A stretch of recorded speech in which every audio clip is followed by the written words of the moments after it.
We've mapped the stars. We've split the atom. We've even walked on the moon. But one ancient monument may still be hiding a truth, not in what it reveals, but in what it erases. Welcome to Conscious Vibe. We're headed to the Giza Plateau, not to repeat what's already in textbooks, but to explore a scientific mystery with implications far deeper than tourism timelines. The Great Sphinx of Giza, an architectural anomaly, a geological puzzle, a silent witness to time. For over a century, scholars have dated it to around 2500 BC, under Pharaoh Khafre. But what if that's wrong? What if the very stone it's carved from tells a story older than civilization itself?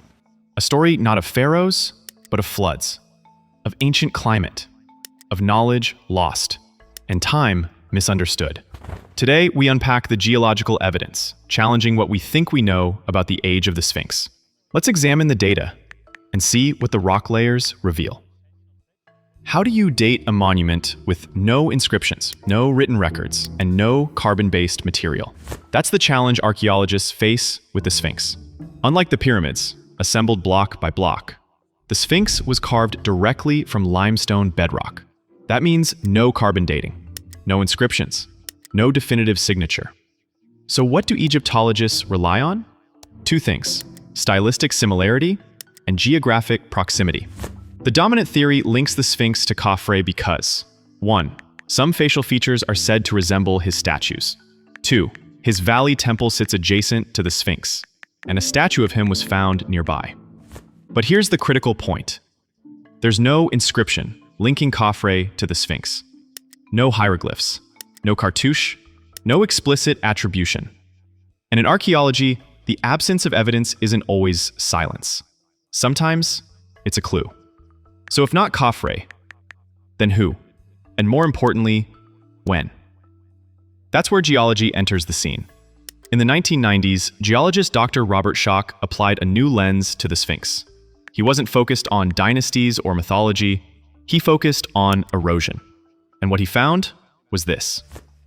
The enclosure walls around the Sphinx, the trench carved into the bedrock, show deep, rounded, vertical fissures. These aren't wind-carved. Wind erosion creates sharp, horizontal striations.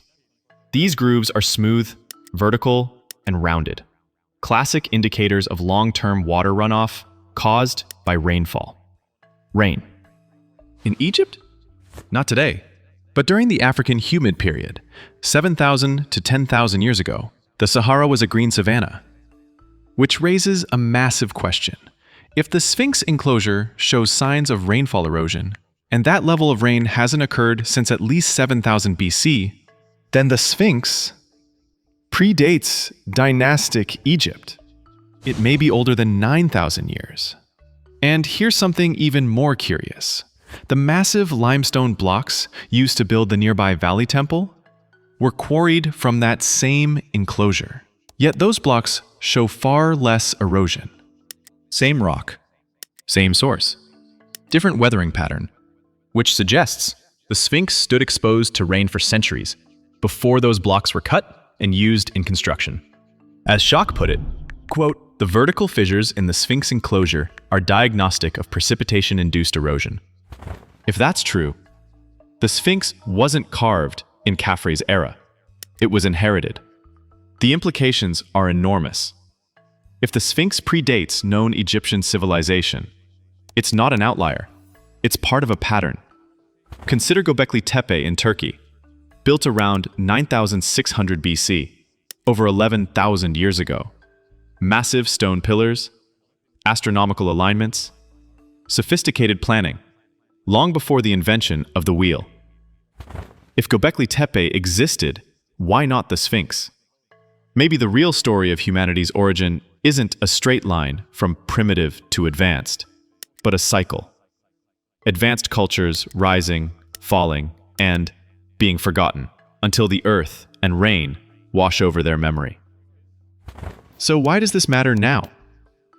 Because the last time Earth's climate shifted this dramatically, around 10,500 BC, massive floods, sea level rise, and ecological change transformed the planet. Sound familiar? Today, we're experiencing a new era of global transformation.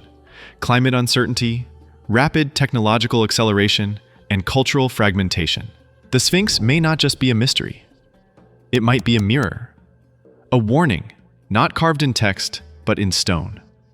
That civilizations rise, achieve remarkable things, and sometimes forget. But geology doesn't forget. It preserves memory beneath the surface. So maybe the real question isn't who built the Sphinx? Maybe it's what knowledge did they have? And what did we lose when they disappeared? The Sphinx doesn't speak.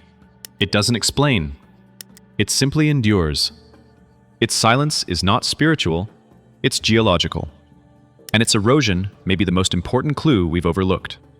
We don't yet know everything about Earth's ancient past, but the evidence suggests there's more to discover. The Sphinx challenges us not to believe in myths, but to re-examine facts, to ask, are we sure history began when we think it did? And if it didn't, what else have we missed? This is Conscious Vibe, where we follow the questions, not just the answers. Thanks for tuning into Conscious Vibe. If this resonated, like, share, or send it to someone you know. And don't forget to subscribe for deeper drops, sharper insights, and future-shaping ideas. Hit subscribe. Stay curious.